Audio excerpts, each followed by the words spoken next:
नमस्कार. आज आपण 21व्या श्लोकाचा अर्थ जाणून घेणार आहोत. 8व्या आणि 10व्या श्लोकामध्ये अधियज्ञाच्या उपासनेचे फल हे परमदिव्य पुरुषाची प्राप्ती, 13व्या श्लोकात परम अक्षर निर्गुण ब्रह्माच्या उपासनेचे फल परमगतीची प्राप्ती व 14व्या श्लोकामध्ये सगुण साकार भगवान श्रीकृष्णाच्या उपासनेचे फल हे भगवंताची प्राप्ती असे सांगितले आहे.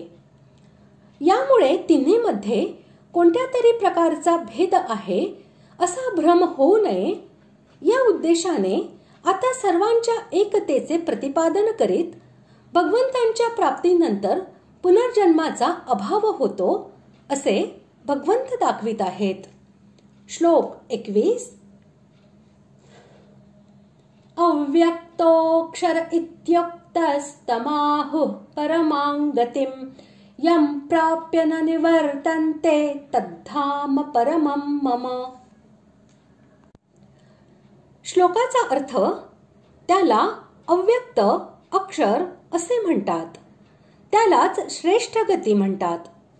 ज्या सनातन अव्यक्त भावाला प्राप्त झाल्यावर मनुष्य परत येत नाही ते माझे सर्वश्रेष्ठ स्थान होय. पूर्वीच्या श्लोकात ज्याला सनातन अव्यक्त भाव या नावाने आणि 8व्या व 10व्या श्लोकांमध्ये परमदिव्य पुरुष या नावाने सांगितले आहे, त्याच अधियज्ञ पुरुषाचे वाचक येथे अव्यक्त आणि अक्षर ही पदे आहेत. येथे परम हे विशेषण असल्यामुळे जी मुक्ती सर्वोत्तम अशी आहे, जी प्राप्त केल्यावर काहीही निराकार प्राप्त करण्याचे उरत नाही, तसेच जी प्राप्त होताच संपूर्ण दुःखांचा कायमचा अत्यंत अभाव होतो, तिचे नाव परमगती होय. म्हणून ज्या निर्गुण निराकार परमात्म्याला परम अक्षर आणि ब्रह्म असे म्हणतात, त्या सच्चिदानंद घन ब्रह्माचा वाचक परमगती हा शब्द आहे.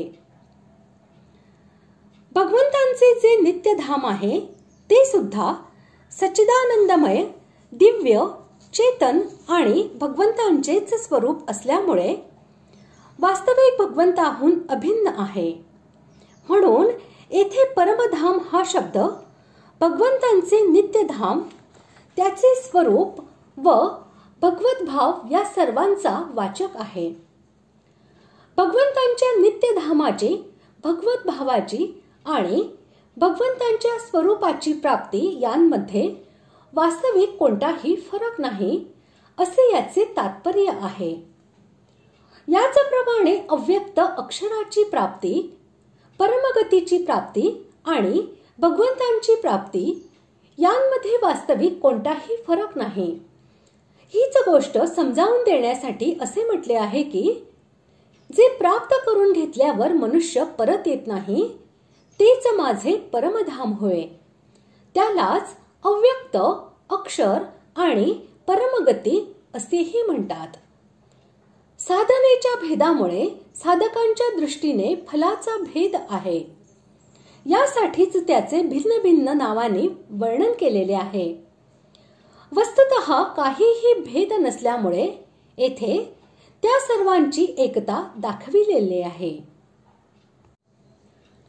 लोकांची अशी धारणा असते की सगुण उपासनेचे फल आणि निर्गुण उपासनेचे फल वेगवेगळे आहे. या धारणेला दूर करण्यासाठी या श्लोकात सर्वांच्या एकतेचे वर्णन केले गेले आहे.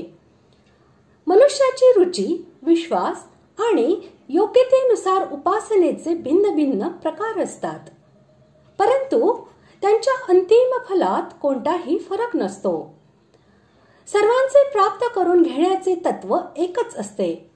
जसे भोजन न मिळाल्यावर अभावाची आणि मिळाल्यावर तृप्तीची एकता असली तरी भोजनाचे पदार्थ निरनिराळे असतात, तसेच परमात्मा प्राप्ती झाली नसताना अभावाची आणि प्राप्ती झाली असताना पूर्णतेची एकता असतानाही उपासनेत भिन्नता राहत असते.